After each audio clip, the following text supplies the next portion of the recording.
What is up, team? Killchain here, and this is going to be the state of the Arms Warrior, just like the Fury video, which will be in the pinned comment down below. I want to take stock of where we currently sit in Dragonflight. So our rage economy is absolutely bonkers. We actually want to be using our anger management and in single target test of might to just be dumping rage constantly. The typical gameplay loop of Arms really hasn't changed that much in like years at this point. Mortal Strike is cool. If we like overpowers, you want to just maintain rend and deep runes on everything that you can. And we have really insanely powerful execute phases. So anything below 35% health, we just pump and big dick executes basically. And the nuance to the spec and the difficulty and where you really see the difference between a great warrior and the best warriors will be how they micromanage their damage amps as well as their rage rage spending basically. The more you're efficiently able to spend rage, the more anger management is going to bring back your Colossus Smash window, especially in single target. The more Colossus Smash windows you manage to get, the better test of might you'll have and more uptime on test of might, for example. So this is where all that nuance behind the scenes really flows in. But your general loop of keep your 2 bleeds, deep runes, and rend on everything, Mortal Strike a bunch, overpower a bunch, execute phase, win. That really hasn't changed, honestly. The main part is our rage economy is absolutely bonkers. Now, before we jump into the changes, it is also important to note that we're fortunate, although the throughput on our current tier set is absolutely wild, there's no impact to gameplay changes on that particular tier set. So when we're moving into War Within, losing this tier set isn't going to impact us in any way, shape, or form.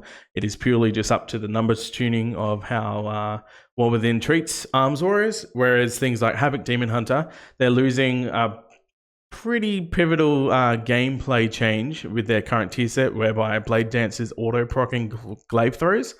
And when you look at things like the Aldrachi Reaver, that particular spec would absolutely massively benefit from auto-procking some glaive throws from a Blade Dance, whereas you're losing that gameplay feel and flow, whereas Arms doesn't suffer from that situation, so that is fortunate. So now let's look at the general class changes coming down and how that'll affect Arms Warrior, because not only for the beta and moving into War Within, keep in mind pre-patch is going to be very, very soon. And so for that reason, these will be the class changes that will come in line when the pre-patch drops as well. So rage economy, massive reduction on rage economy in general. Things like your Blade Master's Torment no longer gives us recklessness. The recklessness used to be 100% and then it got dramatically nerfed to 25%.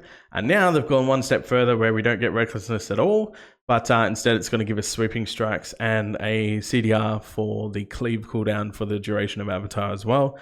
That actually makes this talent worth it again, whereas before the 25%, instead of 100% on recklessness, that was massive, honestly. That was, really quite wild. The rage economy being reduced and subsequently all the rage cost of abilities also being reduced does kind of put into question the anger management and test of might gameplay loop of just spending all the rage, right? Because there's just going to be less of that happening overall. So suddenly things like your Spiteful Serenity kind of have some value again, or at least comparable enough where you aren't making the worst mistake on both sides of things. Way easier to path into Shockwave, including Rumbling Earth. Rumbling Earth is going to mean that you're going to have a 25-second cooldown stun, which is really, really good. And as long as you're hitting 3 targets, which typically, you're going to be shockwaving in an AoE scenario anyway. And there's some key changes to our talents that will help kind of serve its purpose to Arms and any spec, honestly, much better than it was before. For example, Crushing Force used to only affect Slam, whereas now it's Mortal Strike. So this went from never take it talent to absolute must take it for throughput. Honed Reflexes used to be much worse than it is now. It now affects Die by the Sword, Pummel, Intervene, Spell Reflection, and Stormbolt. Whereas previously I believe it was only Pummel and Overpower. Don't correct me if I'm wrong. I know it's Pummel and one other thing, but it wasn't anything major. Second Wind has been revamped as well, where there's an additional effect now, whereby when you're below 35% health, you're gaining 1% health every second. Now, it doesn't seem like much, but if they succeed in their change of how the healing profile works, where they want it to be less bursty healing and more, slow attrition kind of based healing, if they succeed in that, suddenly Second Wind gains way more value, right? Because if you're only ever low health for a brief period of time until the healers bomb you up to max health again, and everything's all about these massive incoming burst windows and yo-yoing up and down, If they get rid of that, then yeah, there's more time that you'll be low health. You're a bit more reliable when it comes to helping healers, especially in raid environments, right? Be able to top up the group after a big raid wide AoE or whatever the case may be. Now, in terms of our actual gameplay, though, same sort of thing, right? Mortal Strike and overpowers the bee's knees. You still want your deep runes and your cleaving rend onto everything with Thunderclap. Right side, though, is you don't need to get Blood and Thunder anymore because Blood and Thunder is already baked in baseline. So Thunderclap just naturally applies rend to everything now as well for arms. So that's really handy. And outside of that, yeah, they're the kind of main level changes that we're going to see moving into the pre-patch and then subsequently War Within after that. It is also important to note, I just remembered, I reminded myself, Cleave now truly replaces Whirlwind. Like literally Whirlwind doesn't exist anymore. As you can see, it replaces it. So any talents that affect Whirlwind will also affect Cleave now moving forward. So that's good. Again, moving Whirlwind away from being purely used for the rage dump economy, right? So you can get your anger management and test the might windows and things like that. So definitely a fan of that. So when you combine that with your Storm of Swords, you got Blade Storm into Merciless Bone Grinder window, which now also affects Cleave. So for 9 seconds after your Blade Storm has ended, you're going to be able to do 50% increased damage on your Cleaves.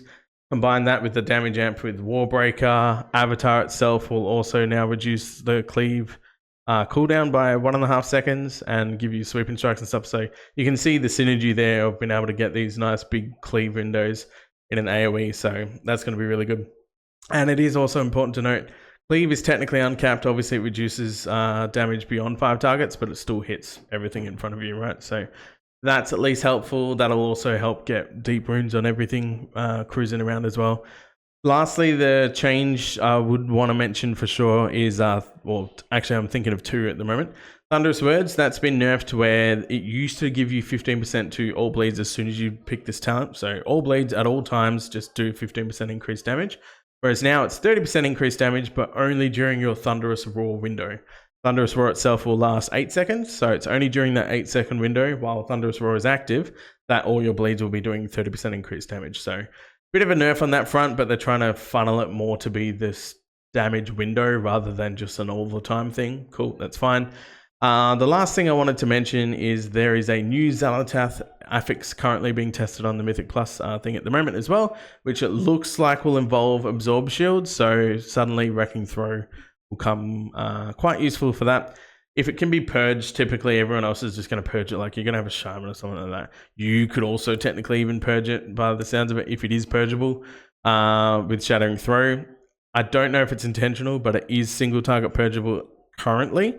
Whereas it seems to be that the talk of the town is that it's probably not supposed to be purgeable. I don't know, whatever the case is. But if it ends up being an Absorb Shield, don't forget Wrecking Throw. 45-second cooldown and will do 500% increased damage to Absorb Shield. So that's going to be really cool. We actually use this on Razageth as whereas for the big shield on the big boys when you jump on the first intermission platform. So same concept here. If you're getting an ad spawn that you need to kill and you want to get through that Absorb Shield of Drunkle, you have Wrecking Throw to help out with that. So yeah, they're the changes coming down the pipeline. Now I want to touch on the hero talents themselves. Alrighty, so hero talent number 1, Colossus. Now this will share the hero talent with the Protection Warrior, and this is essentially themed around being like that big mountain of a warrior, right? It literally increases your size. For example, you're this big old mountain behemoth man. Now we get a new ability, Demolish. This thing absolutely trucks. Hits like an absolute champion, but there are damage amps involved in the tree that sort of help facilitate that, right? So most importantly, 45-second cooldown. There is some CDR involved. You can still block and parry and dodge and all that stuff, which is really important, more so for the protection side of things, so you don't completely cuck yourself out. But it is also important to note that during the channel of Demolish, which is sort of around the same thing as having Feralath, honestly, you take 10% less damage. So that could be potentially gameable, or at least to help reduce incoming damage at certain key pivotal moments. But you don't want to be avoiding hitting Demolish just for the damage reduction, right? It's more of a, if the timings allow, so you can use it to help reduce that damage. But I wouldn't be not sending this whenever it's off cooldown, right? Because it absolutely hits like a champion. Now we have Martial Expert. This will increase the critical damage of your abilities by 10%, and the amount of the blocks art, again, blocks more for protection. Colossal Might, this is definitely one of the keystone or, pillars of how this whole tree comes together. But your Colossal Might will increase the damage dealt of your next Demolish by 10%, and it stacks up to 10 times. So that's where that extra 100% damage on Demolish comes in. So you want to always be making sure you're demolishing when you've got that big girthy full 10 stacks of Colossal Might. Your Mortal Strike and Executes will grant the stack of Colossal Might, and Cleave grants a stack only when it hits 3 or more targets. So as long as you're playing the warrior correctly, then yeah, in most circumstances, you're going to be rewarded for it. This is a choice node with how Shockwave will interact. We've got an extra stun duration by a second, and reducing their movement. I guess useful if you want to help kite out certain mobs or whatever the case may be. Otherwise, Earthquake will be there as well. This will knock enemies up in the air. Now, from my testing, and I believe it's still the same, but I haven't checked in a while, to be honest, so I hope they haven't fixed it. But you can, if stun was on DR, it still performs the knock up, which is useful for interrupting spellcasts and stuff like that in AoE. And more importantly, the cooldown is reduced by an extra 5 seconds, which is also very nice as well. This will make our Shockwave from a 35-second with Rumbling Earth hitting more than 3 targets all the way down to a 20-second. 20-second full wide arc AoE stun is going to be really, really, really good. So very happy with that. We have a choice node, one against many. This is where your AoE abilities just do more damage the more targets it hits, right? So Shockwave, Cleave. I won't say Whirlwind because, again, you're always pretty much all going to take Cleave at this point. It does 5% more damage per target affected up to 5. So that's always handy. And then the more single target orientated thing, Colossal Might stacks increase the damage of your Rend and Deep Runes by 2% per stack. Now, I say more single target because I don't think we're going to live in a world, because of the things like the Thunderous Word change, where, that could have been buffing your bleeds at all times forever. Yeah, the extra 10% on Rend and Bleed, I just don't think it's going to outmatch just the raw damage of Cleave, because you're basically going to be cleaving a shit ton more, and being able to do more of Cleaves is just, yeah. I think numerically that's going to win almost every single time, whereas something like single target, there's no benefit from this for single target at all, so you would naturally pick up Arterial Bleed instead. Part of battle, Colossal Might increases the damage of your Overpower by 5% per stack. Cool, we'll take it. It's just some free extra damage while you're building up before you spend it on the big Demolish, right? And then we have another choice node, more defensive in option. The total damage prevented by Ignore Pain is increased by 15%. Cool, good to know. Otherwise, Veteran Vitality, when your health is brought below 35%, you gain your second wind. So you'll gain that, and you'll be healing instead of 1% for every 1 second. You're going to be healing 12% of your max health over 2 seconds. So literally 6% every second, and then boom, done, full 12% heal. Now that can obviously only occur once every 60 seconds. This will just boil down to what's more relevant for your current thing. If you're in raiding, you might find more value out of Ignore Pain, right? To help reduce the incoming big raid damage whenever it happens. Whereas Veteran Vitality, PvP, obviously, which we don't talk about on this channel, by the way. All about the PvE these days. I used to PvP, but I digress. I'm getting old and I have kids, and I just want to PvE them, basically. And then in Mythic Plus, this will certainly have its use from time to time for sure. Now, moving down, we've got Mountain of Muscle. So this is just a really kind of lame version of essentially it's just giving you versatility, right? You deal more damage and you take less damage. Okay, sure, fine. And your size is increased by 5%. Okay, just more of a thematic thing, if anything. Your Mortal Strike crits grant an additional stack of Colossal Might, further emphasizing essentially haste and crit being the same stats that we've always wanted for a long, long time now. So that sort of gets solidified. But it is important to note that, you are able to have some agency over using Mortal Strike to make sure you can get your Colossal Might stacks up through crits for that to do your big Demolish. So you definitely don't really want to be demolishing unless if you've got the full 10 stacks. So that'll just help you get to the 10 stacks quicker. And practice strikes, Mortal Strike and Cleave damage increased by 20%. Just a generic kind of, yep, cool, we'll take it. Throughput increase, yay. Lastly, the capstone, Dominance of the Colossus. Colossal Might now stacks up to 10 times, It used to be 5. If you don't pick up this, you'll notice that this tooltip will tell you 5 times. Whereas when you do pick this up, this will now say 10 times. So that's what gives you the full 100% increased damage on Demolish. And if you would gain a stack of Colossal Might and are at max stacks already, the cooldown of Demolish is reduced by 2 seconds. So this is where the real power of it comes in. The moment you hit Demolish and you've used all your 10 stacks, you want to get back to 10 stacks immediately. So that way, all your additional Colossal Might stacks that proc will help reduce its cooldown even further. So you could probably get that back down to sort of maybe a 30-second cooldown-ish, maybe sort of. I've more so noticed around like a 35-second, 30 to 35 seems pretty regular by the time you get your stacks back up. However, it is important to note that because of, where is it? The cleave working whenever you hit more than 3 targets, it's really easy in AoE to get back up to stacks pretty quickly, honestly. Being able to cleave with the shorter cooldown thanks to Blade Master, that's really cool. Also important to note as well, if you Mortal Strike with Sweeping Strikes up and it hits 2 targets and both of them happen to crit, then that's like 4 stacks instantly. You get the idea. You're able to game it a little bit to try and get those stacks up quicker.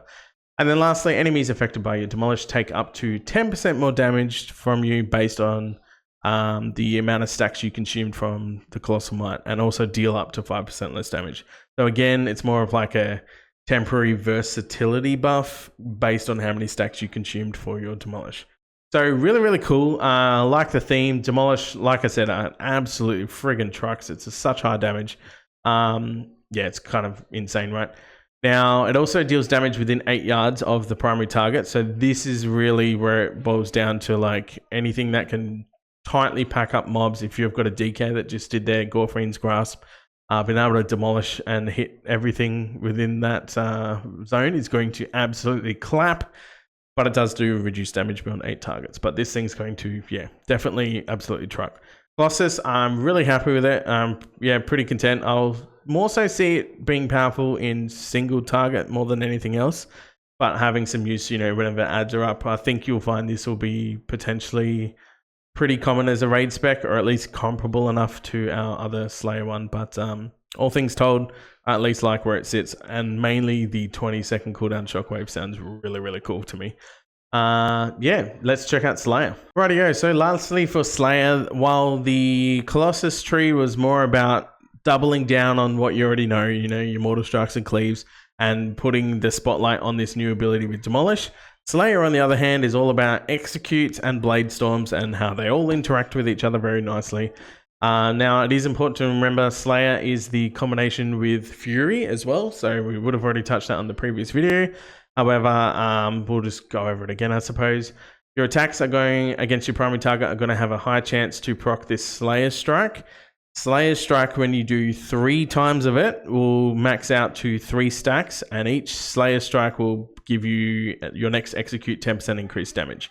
So the whole point is after 3 stacks, you'll hit 30% increased damage, and after 3 stacks, that'll affect your imminent demise to guarantee you a sudden death. So you can use that free execute to consume those 3 stacks. Cool. Also, additionally, your sudden death will then give you another stack up to 3 times. So that way your next Blade Storm will do an additional tick, but in the same duration. So if Blade Storm lasts for 6 seconds and it does 6 ticks, you know, 1 every second. Whereas if you had the full 3 stacks of the sudden death imminent demise proc, then that allows your Blade Storm to do 9 ticks in those same 6 seconds, if that makes sense, right? So the gameplay loop here is very much centered around the idea that you're doing abilities, you're getting up your 3 stacks to guarantee a sudden death. You use that to then increase your Blade Storm. When you've done 3 lots of sudden deaths, then your Blade Storm's absolutely maxed and primed, ready to go. And imminent demise will then feed into your Blade Storm to do as much ticks as it can. And yeah. Now, whenever you're doing the strike of Blade Storms as well, which again, you can get, you know, extra Blade Storm ticks from imminent demise, this will leave a debuff on the enemy that increases your damage dealt to them. And as you can see, it maxes out at 10 stacks, so that'll be an extra 10% damage. But it is important to note the 20-second duration. So this is very much something that you're maintaining as high stacks and keep it at max as much as you can, rather than some temporary buff. 20 seconds is long enough that you're going to be getting this bad boy relatively consistently that you should be able to Blade Storm and keep this buff kind of rolling, right? So that should be good. Our next choice node here is purely based on movement. So you can either have your charge guaranteeing you 70% move speed for 3 seconds afterwards. Again, I do not PvP, but really fucking cool in PvP, right? It also happens to remove your movement impairing effects, so that will be handy on certain fights as well. Just things like, any sort of Mythic Plus where you might get rooted or slowed or anything, charge is going to help you out there. And if there's positional requirements or really awkward tanks that are pulling mobs as you're running, the extra 70% movement speed will be kind of handy. The Vicious Agility, this is simply where your Heroic Leaps will reduce the cooldown on your charge, and your charge reduces the cooldown on Heroic Leap. So a little bit of synergy between your mobility there. Next up, moving down, we have Fierce Follow Through. This is where your Mortal Strike crit chance increase the damage of your next Mortal Strike, right? Really good in single target or any sort of situation, honestly. Whereas the opposite choice node is all about the Overpower. This is where whenever your Overpower resets its cooldown thanks to Tactician, your next Overpower deals additional damage and additional crit damage.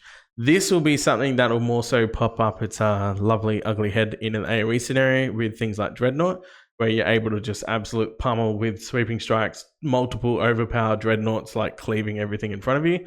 And so, yeah, you'll notice that will probably find its home in Mythic Plus, depending on tuning, obviously. Now, Brutal Finish, your next Mortal Strike after the Blade Storm ends deals a 50% increased damage. So again, if you're running this in single target, this is probably going to be your go-to. And even honestly, kind of in Mythic Plus, honestly, because there's going to be priority targets, right? This is just a useful, handy kind of thing. Whereas our Culling Cyclone, each strike of the Blade Storm deals more and more damage, evenly split across the targets. So numerically, this one tends to work better in most scenarios, but there is going to be a use case for Culling Cyclone. The Death Drive, just to heal from every time you use Sudden Death, cool, bit of sustain, won't say no to that, especially given that traditionally Arms never really had much for it going for it on the sustain side of things, so that's always handy. Next up, Show No Mercy, Mark for Execution, which is these little freebie procs that we get from our random chance, to increase your execution thing. These increase the critical strike chance and damage of your next execute on the target. So that's always good because, again, it doubles down on if we're doing this thing to do more damage on execute, then it's going to be doing even more damage with the execute. So cool. Not only is it giving you the extra 10%, but now it's also doing more 10% and crit damage as well. So cool. Reap the Storm. This is where your cleave and mortal strikes will have a chance to cause a little mini blade storm. However, don't worry, it does not consume your imminent demise stacks. It is its own separate thing. It just procs a little mini one. But more importantly, it applies Overwhelmed, which is really cool. The big benefit of this is when you're cleaving multiple targets, each one of those cleave hits has that 20% chance. So you're actually proccing Reap the Storm a lot whenever you're cleaving multiple targets in front of you. It's really cool. And each one of them keeps a nice, healthy, overwhelmed buffs on everything, right? So that's pretty handy as well. Slayer's Malice, just again, generic throughput, right? Cool. Overpower damage increased by 20%. Yay, we'll take it. Lastly, the Capstone, Unrelenting Onslaught. When you execute a target you've marked for execution, which again, you're pretty much only going to be doing that, right? You both reduce the cooldown of Blade Storm by 5 seconds. What? And apply 2 stacks of Overwhelm to the target per stack of marked consumed. So if you're consuming all 3, then cool. Your Blade Storm's getting reduced and you're applying 2 stacks per mark. So you're getting 6 stacks instantly. And the nice little cherry on top is going to be that you can pummel and Stormbolt while Blade Storming as well. It is also important to note that the CDR from Unrelenting Onslaught does work in tandem with the CDR from Anger Management. The more rage you spend, you're reducing the cooldown on Blade Storm, you're proccing your executes with Marked for Execution from the Sudden Death procs and all that jazz. That's going to then just mean even more Blade Storm CDR. It's absolutely wild. Your 1.5 minute cooldown typically goes down to around 45 to 55 seconds or so. Sometimes less. It's around the 45-second mark. So you're going to have it on absolutely every single proc crash pack, right? And then again, you're getting super, super big value out of really short CD Blade Storms. which directly feeds into Merciless Bone Grinder. Spamming cleaves. Cleave spamming means you've got high chances of proc and reap the storm. You're getting free sweeping strikes in the shortest cleave CD, right? And then that means you can cleave multiple mortal strikes and things like, yeah, it's honestly, it flows really nice. Slayer is definitely my pick so far for Mythic Plus, and Colossus is really, really good. And I think I would probably lean more towards that in maybe your rating scenario. It really depends on how much Demolish you kind of carry. Because even in the AoE scenario, if you're able to min-max it pretty nicely, Demolish really does hit hard. I cannot understate that. But yeah, there are hero talents. Let me know what you guys think. And all told, I would say I'm leaning more towards Fury than Arms. But Arms is in a good enough spot that it'll hold its own in raid, definitely, because its execute profile is just significantly better than Fury for the reason of Juggernaut alone. Because all your stacks of Juggernaut on Fury only increase the crit chance, whereas on Arms it increases the actual damage. So 3%, 15 times, your execute's doing an extra 45% damage in conjunction with everything else that it could be going on, right? Like, execute just absolutely trucks, and that's the only reason why I'm thinking maybe, like, I was hesitant, to say that Colossus might be the go-to for raid, purely because by the time you get your execute phase rolling, if you're hitting Massacre, you're getting more sudden death procs because of the Slayer strikes, and you're able to ramp up your Juggernauts all the way up to a 45% increase, you know, the full 15 stacks, right? Combine that with your extra 30% from everything and how that all bleeds into itself with the oh mate, it would be absolutely wild. I think you're going to see some crazy execute phases coming out of Arms Warriors. So you'll be curious. Let me know what you think. Thanks for watching, and yeah, we'll see you in the next video. Peace.